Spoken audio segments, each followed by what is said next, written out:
With hamd, which is the praise of Allah subhanahu wa ta'ala.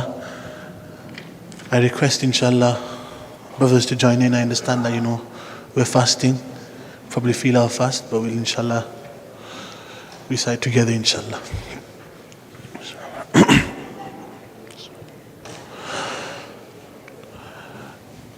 گر وقت آ پڑا ہے مایوس کیوں کھڑا ہے اللہ بہت بڑا ہے اللہ بہت بڑا ہے گھر وقت آ پڑا ہے مایوس کیوں کھڑا ہے اللہ بہت بڑا ہے اللہ بہت بڑا ہے اللہ بہت بڑا ہے اللہ بہت بڑا ہے اللہ بہت بڑا ہے اللہ بہت بڑا ہے together inshallah اللہ بہت بڑا ہے اللہ بہت بڑا ہے اللہ بہت بڑا ہے اللہ بہت بڑا ہے مانا کہ ظلمتوں کے ہر سمت ہے بسیرے لیکن کبھی تو ہوں گے انصاف کے سویرے مانا کہ ظلمتوں کے ہر سمت ہے بسیرے لیکن کبھی تو ہوں گے انصاف کے سویرے مہکیں گے غنچے اور پھول مہکیں گے غنچے اور پھول گائے گی کوئی بلبل حالات کی صدا ہے اللہ بہت بڑا ہے اللہ بہت بڑا ہے اللہ بہت بڑا ہے اللہ بہت بڑا ہے اللہ بہت بڑا ہے گھر وقت آ پڑا ہے مایوس کیوں کھڑا ہے اللہ بہت بڑا ہے اللہ بہت بڑا ہے پتھریلی وادیوں میں وہ دیکھ کر نظر ہے پتھریلی وادیوں میں وہ دیکھ کر نظر ہے چوری تلے پہ سر ہے ایک خواب کا اثر ہے چوری تلے پہ سر ہے ایک خواب کا اثر ہے چوری نہیں چلی کیوں چوری نہیں چلی کیوں گردن نہیں کٹی کیوں کس کا حکم چلا ہے اللہ بہت بڑا ہے اللہ بہت بڑا ہے اللہ بہت بڑا ہے اللہ بہت بڑا ہے اللہ بہت بڑا ہے اللہ بہت بڑا ہے اللہ بہت بڑا ہے اللہ بہت بڑا ہے اللہ بہت بڑا ہے گھر وقت آ پڑا ہے مایوس کیوں کھڑا ہے اللہ بہت بڑا ہے اللہ بہت بڑا ہے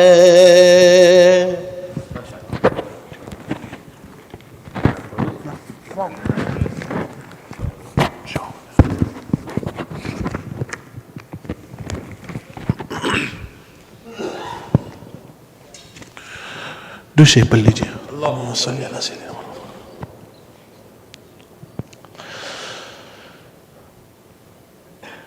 جب یاد ستاتی ہے ان کی جب یاد ستاتی ہے ان کی دل خون کے آنسو روتا ہے ساری رات تڑپتے ہیں عاشق جب سارا عالم سوتا ہے جب یاد ستاتی ہے ان کی دل خون کے آنسو روتا ہے، ساری رات تڑپتے ہیں عاشق، جب سارا عالم سوتا ہے۔ جسے عشق حقیقی مل جائے، ڈرتا وہ نہیں انگاروں سے، جسے عشق حقیقی مل جائے، ڈرتا وہ نہیں انگاروں سے۔ کہتے تھے بلال حبشیے، تم کر لو جو کچھ کرنا ہے، کہتے تھے بلال حبشیے، تم کر لو جو کچھ کرنا ہے۔ جب یاد ستاتی ہے ان کی، دل خون کے آنسو روتا ہے، ساری رات تڑپتے ہیں عاشق، جب سارا عالم سوتا ہے۔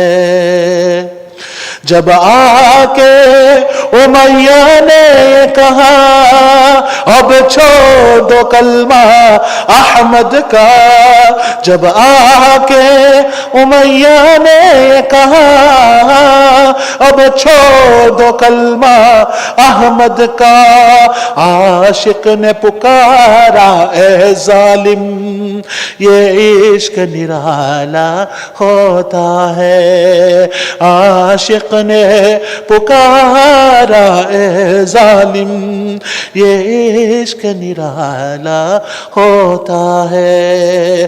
جب یاد ستاتی ہے ان کی، دل خون کے آنسو روتا ہے، ساری رات تڑپتے ہیں عاشق، جب سارا عالم سوتا ہے، جب سارا عالم سوتا ہے۔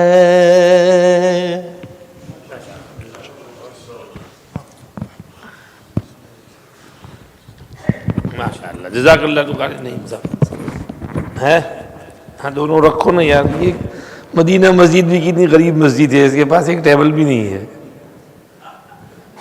بھائی کوئی شریف آدمی کہیں سے کبھی ایک ٹیبل لے آئے یار، کتاب رکھنے کے لیے کبھی ضرورت پڑے، یہ پڑا پڑا تو کیا کام سے۔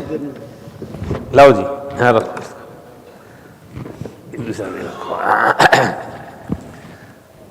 السلام علیکم ورحمۃ اللہ وبرکاتہ۔ بسم اللہ الرحمن الرحیم، نحمدہ ونصلی علی رسولہ الکریم، اما بعد۔ Respected elders, brothers, today we want to do tafseer of Surah Al-Kahf. کیونکہ روز روز کیا بیان کریں، what to do بیان every day. So I thought Surah Kahf tafseer might be beneficial for all of us, inshallah. Surah Al-Kahf is first of all a Makki surah. Makkiyatun. Makki surahs are those surahs which were revealed before Hijrah. Number two, Surah Al-Kahf has 12 rukus, sections, 110 110 ayat, verses, 1,500 words and 6,500 huruf, letters. For every harf we recite, we get how many hasanat? Bolo? 10. 6,500 multiplied by 10 equals? Bolo ji? 65,000. So Surah Al-Kahf will take you 10 minutes, 15 minutes, in which you can accumulate 65,000 hasanat. Number two, fazilat of Suratul Kahf. Imam Muslim, Imam Abu Dawud, Imam Tirmidhi, Imam Nasa'i narrate from Sayyiduna Abu Darda radiyallahu ta'ala anhu that Rasulullah sallallahu alayhi wasallam said, whosoever memorizes the first 10 verses of Suratul Kahf will be protected from the fitna of Dajjal. In one riwayat, the last 10 verses. In another riwayat, if Dajjal comes in front of you, then فَلْيَقْرَأْ عَلَيْهِ بِفَوَاتِحِ سُورَةِ الْكَهْفِ. Then read in front of him Suratul Kahf's opening 10 verses, فَإِنَّهَا جُوَارُكُم مِّن فِتْنَتِهِ, because that is your protection from the fitna of Dajjal.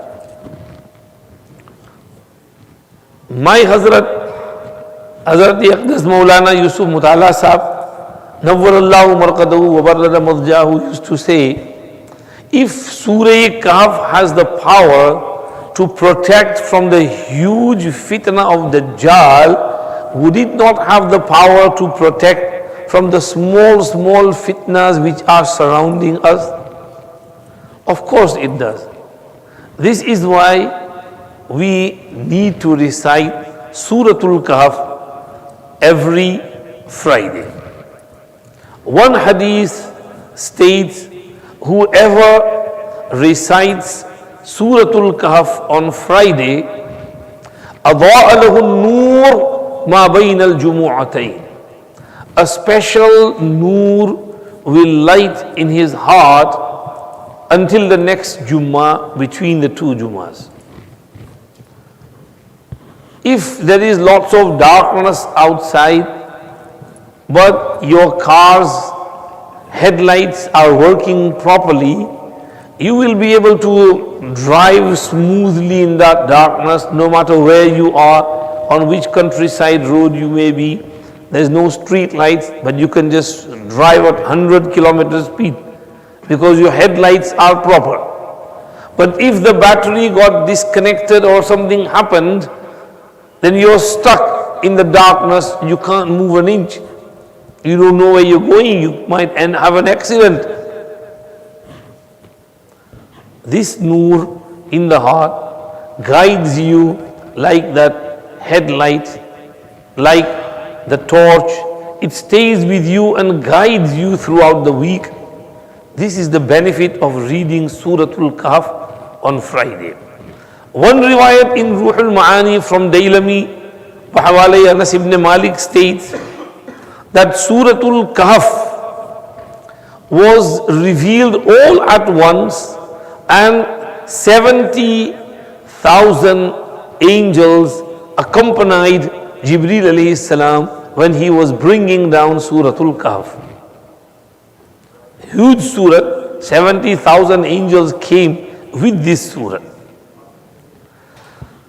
Ziya Maqdisi has narrated a hadith in Al-Mukhtarah from Sayyiduna Ali karramallahu wajhahu that Rasulullah sallallahu alayhi wasallam said, whoever reads Suratul Kahf on Friday, he will be protected from fitnas for the following 8 days. And if Dajjal comes out during those 8 days, he will be protected from the fitna of Dajjal too. This is why we have to make a habit of reading this surah. It's in the 15th juz, the 18th surah. Those who are hafiz are fortunate, must read it every Friday. I remember my father, Hazrat Maulana Qari Dawood Limbada Sahab Rahmatullahi alayhi, was Imam in Dewsbury Tablighi Markaz. Every Friday, he would take long time in the masjid after Jummah. The whole masjid would get empty, but he would still be praying his sunnats and nawafil. I once asked him, why do you take so long? And he said, after Jummah, I read Suratul Kahf in my sunnats. Every Friday was his habit. Allah subhanahu wa ta'ala gave him death on Friday morning at tahajjud time. And his last amal was listening to Surah Yasin, فَسُبْحَانَ الَّذِي بِيَدِهِ مَلَكُوتُ كُلِّ شَيْءٍ وَإِلَيْهِ تُرْجَعُونَ. And then he fell, had brain hemorrhage, fainted, and met his Creator.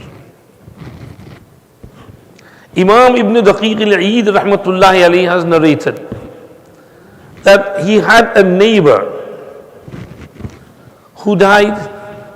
He saw him after his death in a dream and asked him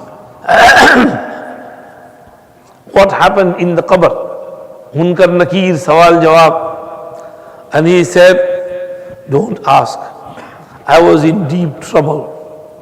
There was this huge, scary, black-colored Rottweiler dog, and it was rushing towards me. It was going to bite me and eat me, and I was terrified. Suddenly, someone really handsome, good-looking came, intervened, and stopped the dog, and the dog went away. I asked that person, who are you? And he replied, I am your Surah Kahf, which you used to recite every Friday. So the Surah Kahf came to help him in his grave at the time of his need. If we read Suratul Kahf, our aid in inshallah, we have to read it every Friday.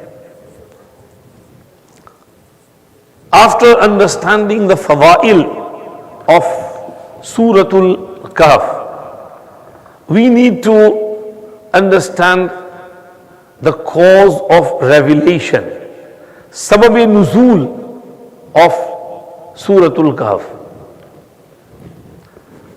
Tafseer Ma'ariful Quran narrates from Ibn Jarir Tabari rahmatullahi alayhi, who narrates from Abdullah ibn Abbas radiyallahu anhuma, that when the Nabuwwat of Nabi Kareem sallallahu alayhi wasallam spread in Makkah Mukarramah, people started following him. Mushrikeen tried their best to stop people, but they were failing.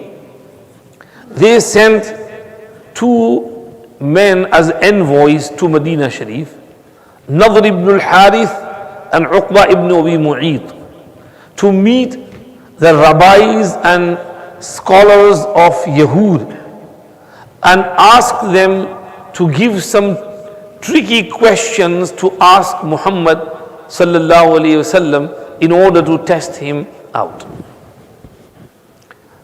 They gave three tricky questions. They said if he gives the right answers, then he is a prophet, and if he doesn't, then he is just an impostor making false claims. One question was about some youth long time ago had disappeared from their area and they just vanished into thin air, nowhere to be seen. Their story was ajib and amazing. What was their story? Second was that there was a ruler, a king, who ruled the whole world from east to west, north to south. What was his name and what was his story? And third question was, what is ruh, soul, spirit, which runs in the body? What is that thing which is placed in the body and the body becomes alive and it's taken out and the body falls on the ground like a piece of wood? What is that ruh? What is that soul? They came and posed the three questions to Sarkar-e-Do-Alam sallallahu alayhi wasallam. Now, from the three questions, two were such which did have detailed answers about the youth and about that king. But the third question did not have answer. So they mixed up two questions do have answer, the third one does not have answer. So if he answers all three, he's wrong. If he can't answer all three, he's wrong. But if he answers two and can't answer the third one, that means he's right. Allah subhanahu wa ta'ala, Sarkar do Alam sallallahu alayhi wasallam said in the hope that Jibreel Amin alayhi salam will come with wahi. He promised that tomorrow I'll give you your answer. So when Jibreel comes, I'll ask him. Now, Jibreel alayhi salam did not come. 1 day, 2 days, 3, 4, 5, 6, 7, 8, 9, 10. Mushrikeen started making fun, laughing. Muhammad doesn't know anything. He was unable to answer these questions. 10, 11, 12, 13, 14, 15 days, 2 weeks plus passed. And then Jibreel Amin alayhi salam came down with the answers. And he mentioned the reason for delay, which is in the later on verse, وَلَا تَقُولَنَّ لِشَيْءٍ إِنِّي فَاعِلٌ ذَلِكَ غَدًا إِلَّا أَن يَشَاءَ اللَّهُ. Why did you not say inshallah? The delay was because you forgot to say inshallah. Next time when you make a promise, connect inshallah with it. Allah subhanahu wa ta'ala is correcting and educating and teaching His beloved Nabi sallallahu alayhi wasallam with the right adab and etiquettes and manners. That in future, don't make any promise without inshallah. Now this is for us as well. We should also say inshallah when we make a promise. So the answers were given. The story of those youth is mentioned in the first ruku of the surah. In brief, 3-4 verses from Am Hasibta anna ashab al-kahfi wal-raqim kanu min ayatina ajaba till nahnu naqussu alayka naba'ahum bil-haq. And from there, it's mentioned in detail in nearly 2.5 rukus. When did these youth and youngsters come? When did the story happen? One opinion is that they were after Sayyiduna Isa alayhi salatu wassalam. Maybe 300, 400 years before Nabi Kareem sallallahu alayhi wasallam, 100, 200 years after Isa alayhi salam. However, Ibn Kathir rahmatullahi alayhi is of the opinion that their story happened before Isa alayhi salam. And the reason for that could be that the story is mentioned in the Bible with the title 7 sleepers. Saat sone wale, the 7 men who fell asleep. So if he was after Isa alayhi salam, then how could it be mentioned in the Bible? Unless people messed around and distorted and added it in there. Anyhow, they were a group of young men who used to live in a society which used to worship idols. The king, who's believed to be named Daqyanus, was a very ruthless king. He used to do zulm, oppress. He was a tyrant, beat people, force them into idol worship. And as with all people, when there is fear, then ruling them is easy. Create fear and rule over them. Whether it is COVID fear or whether it's energy crisis fear, or whether it's other fears, but you can rule with fear. He used to rule with fear. And everybody obliged, everybody used to do what he would say. But these youth were from the elite, from the royal courts, they were the sons of the parliamentarians. They said to themselves, yeah, this is wrong. If something is wrong, we should not just follow the status quo. We should follow what is right. And the right thing to do is worship one and only Allah subhanahu wa ta'ala. That's what we've been taught. So they stopped idol worship and they worshipped one Allah. The Qiyanus found out, he called them over, he threatened them. He didn't kill them, perhaps because they were young, he thought they are naive, they'll come around, if not today, tomorrow. And also they were from the elite company, so he wanted to be a bit lenient with them. But they went on worshipping one Allah and refusing to bow down in front of idols. Things continued until they received the news that king is now really angry and he is making mashwara with his soldiers to capture them and finish them off. So they secretly left by night and ran and ran and ran and ran, and they climbed on a mountain. A dog followed them. They tried to drive the dog away, but Allah gave the dog a tongue to speak, and the dog said, don't turn me away, take me with you, I will protect you, perhaps Allah can take me to Jannat with you.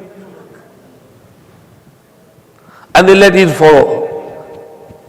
They climbed on the mountain top, they went inside the cave, and since they were tired, they went to sleep in the middle of the cave.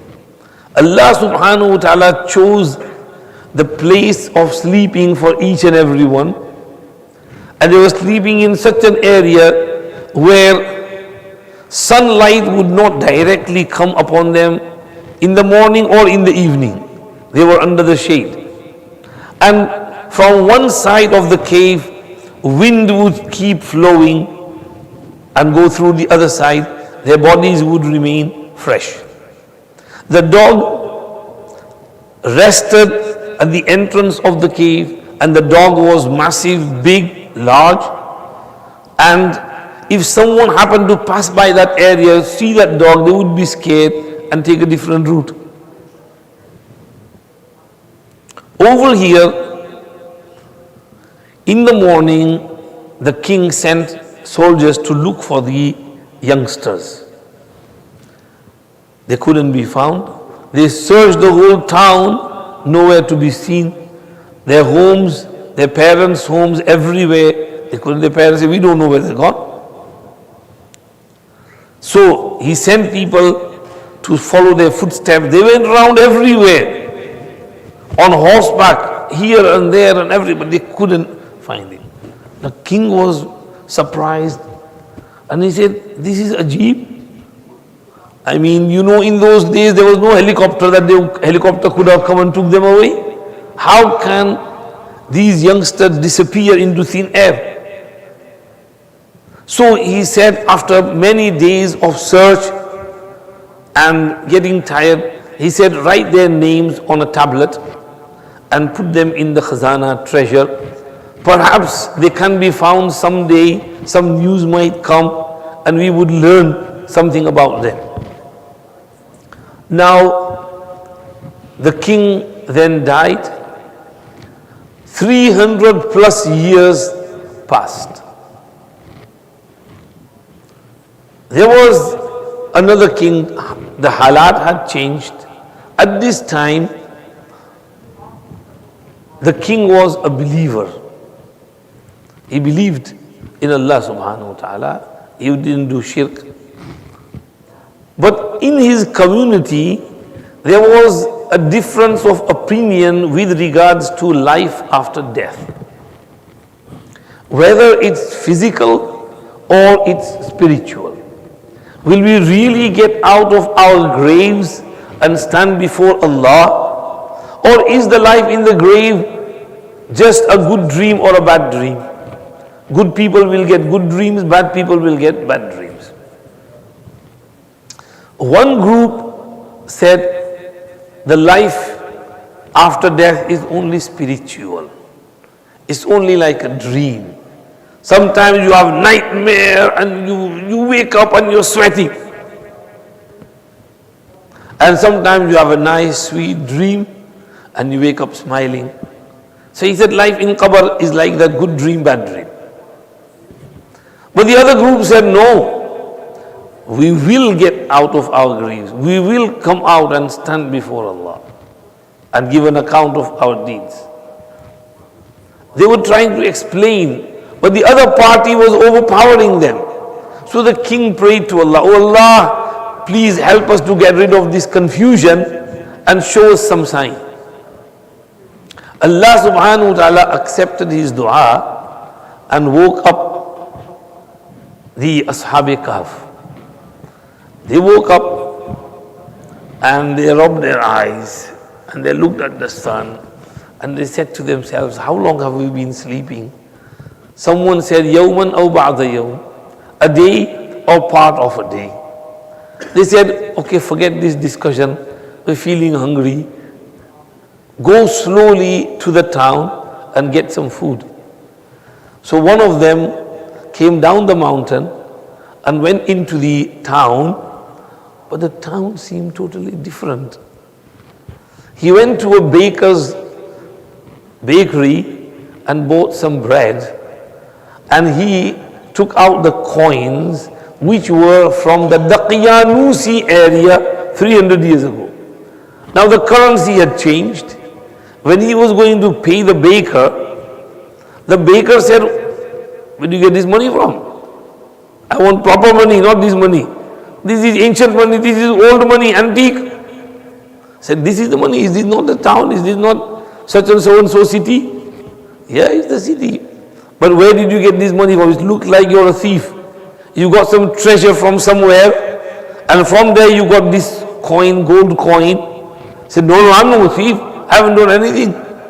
And people gathered around there, grabbed hold of him, and then they took him to the king. And the king said, "Okay, let him do it." He spoke to the young man. He said, "What's your story?" He said, "I don't know. Why am I? Are you the king? Where's Daqyanus?" "Oh, Daqyanus, he died 300 years ago. What's all this?" And then King said, wait a minute. In the treasures I was looking, I saw that tablet in which the names of the 7 sleepers was written. He brought it out. "What's your name?" He said, "His name's not here." "What's your friend's name?" "All the names are in there." "Oh, now I understand. Allah subhanahu wa ta'ala woke you up because of that dispute." Allah wants to show us that if Allah can put some people to sleep for 300 years and keep them alive without food, without drink, without any nourishment, then the same Allah can bring the dead back to life in a physical manner. And now the matter is settled that life after death is physical.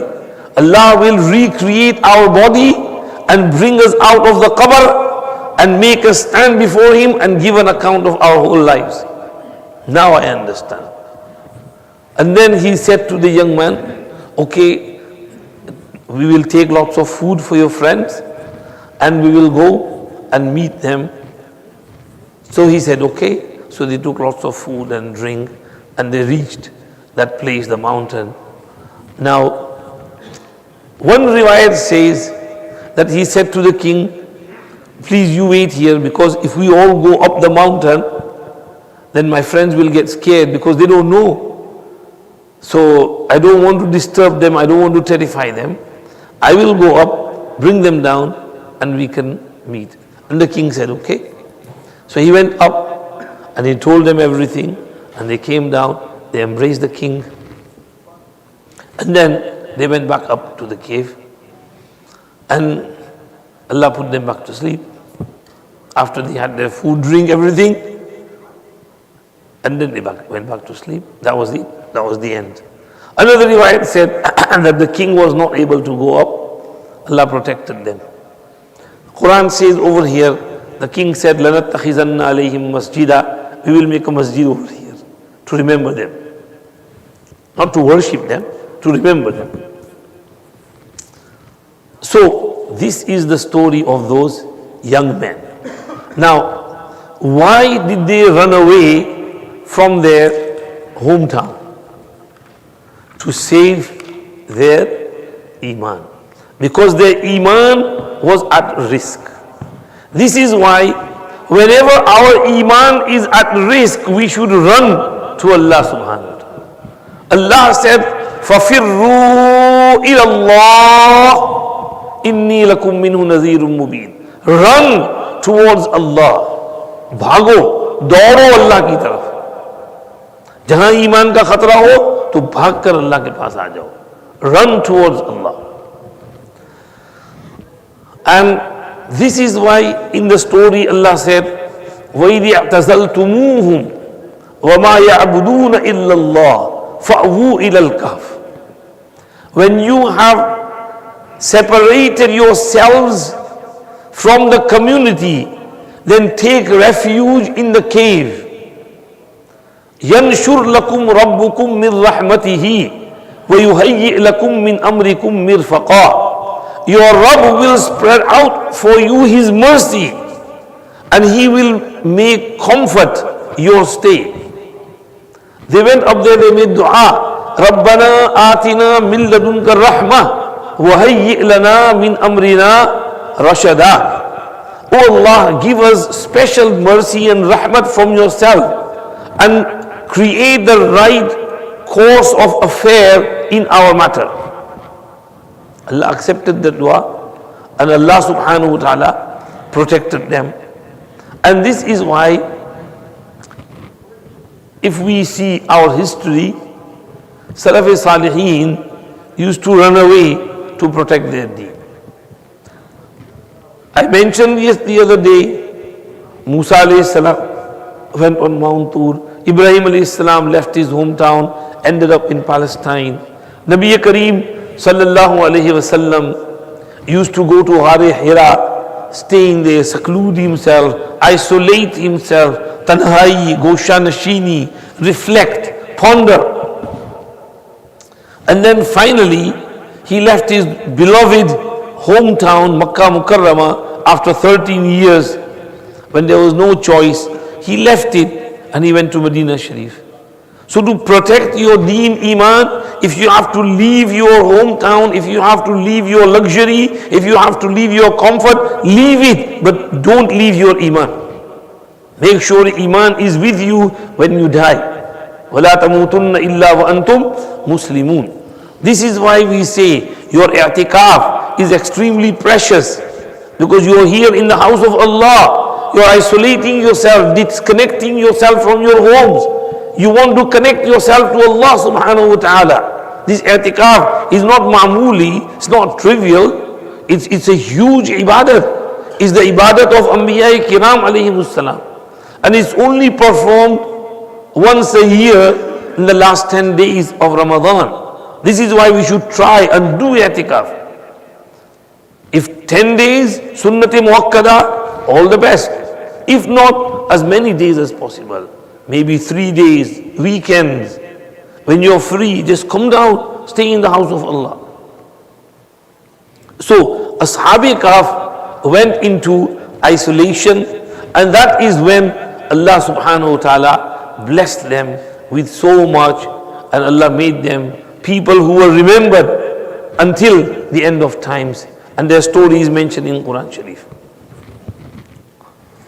Their names are mentioned in some books like Yamliha, Tamliha, Mukaslimina, Kashfutat, Kashaft Yunus, and these types of names, of them ancient old names. Now, Suratul Kahf, we've mentioned the Fadilat, we've mentioned the cause of revelation, we've mentioned a brief account of the story of Ashab Kahf. And in this surah, Allah subhanahu wa ta'ala has mentioned 4 stories. First is of Ashab Kahf. Second is of Ashabul Jannatain. And third story is of Sayyiduna Musa ala nabiyyina wa alayhi salam and Sayyiduna Khazir alayhi salam. And the fourth story is of Zulqarnain alayhi salam. If we ponder over all 4 stories, we will see that in the case of Ashab Kahf, there was the trial of faith. Their faith and Iman was tested. And they protected their faith and Iman. And in the case of the 2 Sahibul Jannatain, the rich man and his poor brother who asked him for assistance, but the rich man refused and Allah's punishment came on him. We see that there is the trial of dunya, mal, wealth. And the poor person, the brother, was saved because of his zuhd, asceticism. And the other person was destroyed because of his love for this transient world, wealth, money. There is lesson in there that we should all have zuhd in our hearts and we should not fall for the dunya, for the money, for the wealth, for the luxuries, for this material world. The third story is of Hazrat Musa and Khazir alayhim as-salam, and that is a test of knowledge, trial of knowledge. Sayyiduna Musa alayhi salam was delivering a beautiful speech, and he delivered the speech so beautifully that the whole congregation was moved and they admired and praised Musa alayhi salam. Someone made a remark that, "Oh Musa, do you know of anyone more knowledgeable than you on the face of this earth?" And he said, "No." In another riwayat, he was asked, "Who is the most knowledgeable person on the face of this earth?" And he said, "Ana, myself." And he was right in that answer because he is one of the great prophets of Allah subhanahu wa ta'ala, and the prophet is the most knowledgeable person of his era. So he was the most knowledgeable person.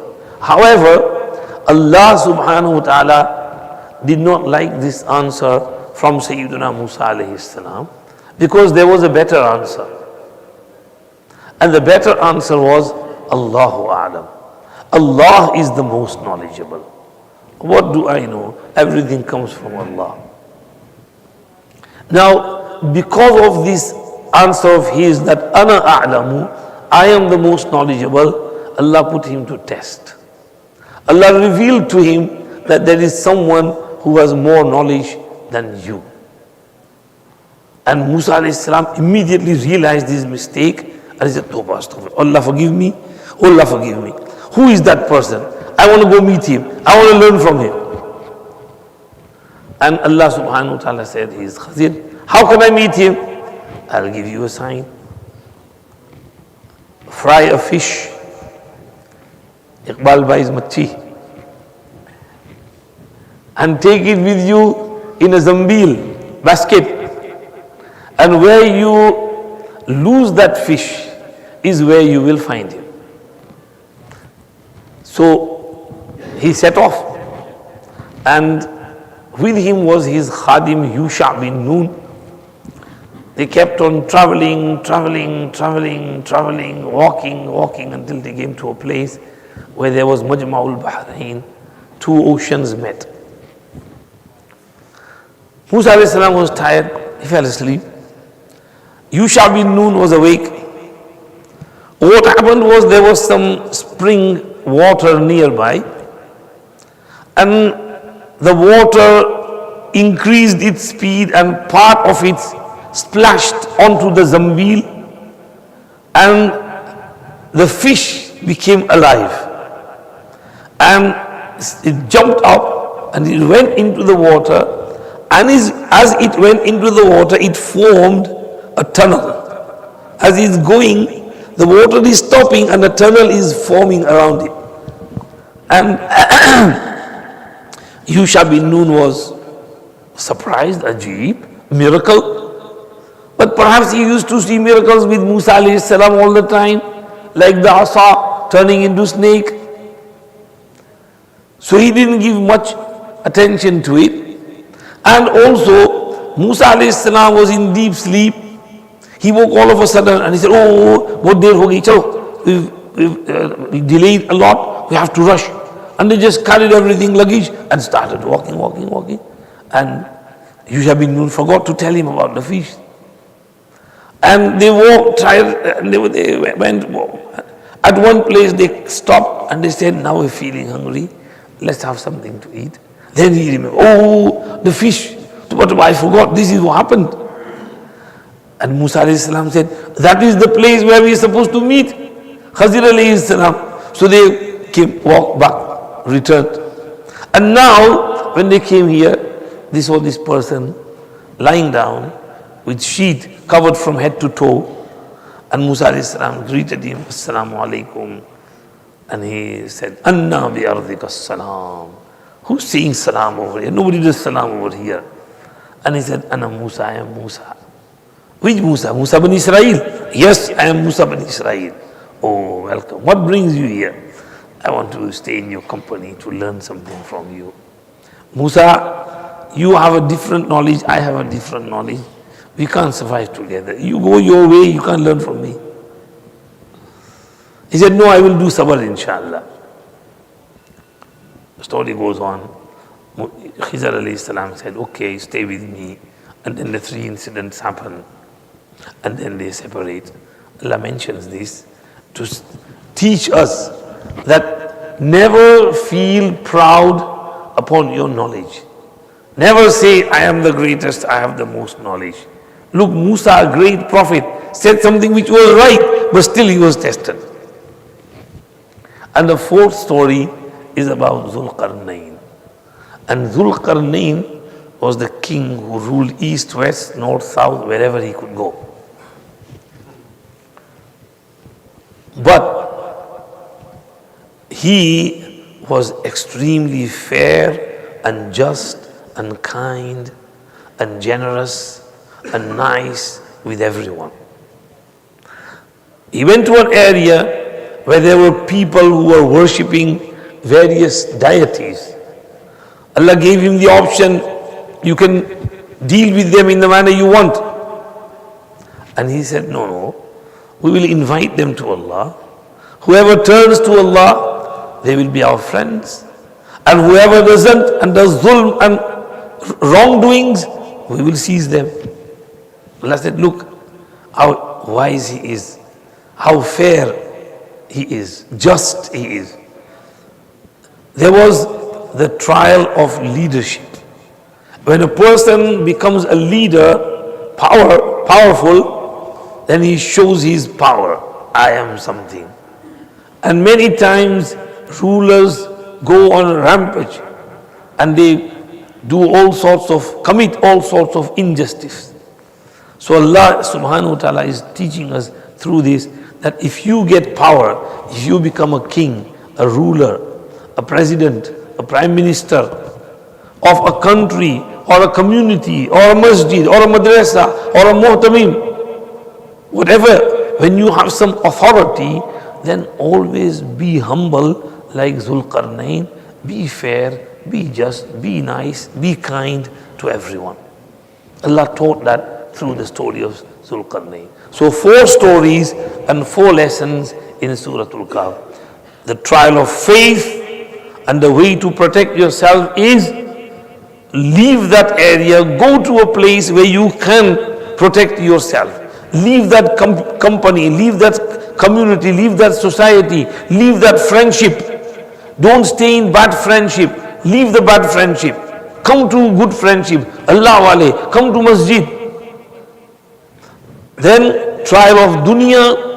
If you're loaded, if you're a millionaire or a billionaire or a trillionaire, make sure you have zuhd in you. Don't be greedy for more and more, more and more. Like the person who had that bagh and everything at his disposal, but he was greedy for more and more. He refused to help that brother. His wealth was destroyed. And trial of knowledge, if you have ilm, whether ilm of dunya or ilm of deen, whether you are an alim, hafiz, qari, scholar, or whether you are a doctor, lawyer, a professional, barrister, engineer, whatever your qualifications, be humble and don't be proud over your qualities. And if you have some leadership, then be fair, be kind, be nice, be humble, and deal with everyone gently. Not everyone is same. There will be some hot-headed people within the community, but you have to keep a cool head and deal with everyone fairly and justly. These are the 4 lessons from the 4 stories. In between, Allah subhanahu wa ta'ala gives some instructions, like Allah mentions the incident of وَإِذْ قُلْنَا لِلْمَلَائِكَةِ اسْجُدُوا لِآدَمَ فَسَجَدُوا إِلَّا إِبْلِيسَ. Adam alayhi salam's creation, Iblis being told to do sajda, his refusal. That is also to say Iblis was proud and haughty. Adam alayhi salam was humble and mutawazi. Allah threw away Iblis from Jannat and Allah elevated Adam alayhi salam's status. So be like your grandfather Adam alayhi salam. Do not be like Iblis mal'oon. Allah is mentioning these lessons in this surah. So this surah is a beautiful surah. It is a protection from fitnas. Every time we feel that we are getting into a turmoil or a fitna, we should read Suratul Kahf. Finally, once I read somewhere, Hazrat Shaykh Zakaria Nawwarallahu Manqadahu, one alim who was muhtamim of madrasa, wrote to him, Hazrat, there's lots of fitna in our madrasa. The asatiza are revolting against me. They're making strike and they're giving me a hard time and headache. I don't know what to do. Though I am muhtamim, but they don't respect me and they are behaving in a ajib manner. I don't know what to do. Please, Hazrat, give me some taweez or something by which, halat can be controlled. And Hazrat Shaykh Rahmatullah wrote to him that forget the taweez, etc. Make a habit of reading Surah Kahf every day at one fixed appointed time. At that time, you should just sit down and read Suratul Kahf from beginning till end. Inshallah, within a few days, this fitna will be eliminated. And the Muhtamim Sahib started doing this. And Alhamdulillah, as Hazrat Shaykh said, within a few days, all that fitna was removed and everything calmed down. So Suratul Kahf is protection from fitnas. Read it every Friday and read it whenever needed. Allah will protect, inshallah. Durud Sharif पढ़ लें. Subhanak Allahumma bihamdik. Nashhadu an la ilaha illa ant. Nastaghfiruka wa natubu ilayk. Allahumma lakal hamdu wa lakal shukr. Allahumma la nuhsi sana'an alayk. Anta kama sanayta ala nafsik. Allahumma salli ala Sayyidina Muhammadin al-Nabiy al-Ummi wa ala alihi wa ashabihi wa sallim taslima. परवरदिगार आलम महज अपने फजल और करम से हम सब की मग़फ़िरत फरमा दीजिए। हमें कुरान शरीफ पढ़ने, समझने और उस पर अमल करने की तौफ़ीक़ नसीब फरमाइए। सूरह कहफ पाबंदी से हर जुमा को पढ़ने की तौफ़ीक़ अता फरमाइए। और सूरह कहफ में जो असबाक़ हैं, उन असबाक़ को सीखने और उन पर अमल करने की तौफ़ीक़ अता फरमाइए। या अल्लाह हर किस्म के फितनों से बचाइए, ईमान की हिफाजत फरमाइए, दुनिया से बचाइए, ज़ुहद अता फरमाइए, तकब्बुर और बड़ाई से बचाइए, तवाज़ु और ह्यूमिलिटी नसीब फरमाइए। या अल्लाह मज़ालिम से हिफाजत फरमाइए, अदल और इंसाफ और फेयरनेस और इक्वालिटी और जस्टिस कायम रखने की तौफ़ीक़ अता फरमाइए। हमारी टूटी फूटी दुआएं सुन लीजिए। ہمارا رمضان قبول فرمائیے، اعتکاف قبول فرمائیے، شب قدر کی عبادت نصیب فرمائیے۔ ربنا تقبل منا انک انت السمیع العلیم وتب علینا انک انت التواب الرحیم، وصلی اللہم وسلم علی سیدنا محمد وآلہ وصحبہ اجمعین برحمتک یا ارحم الراحمین۔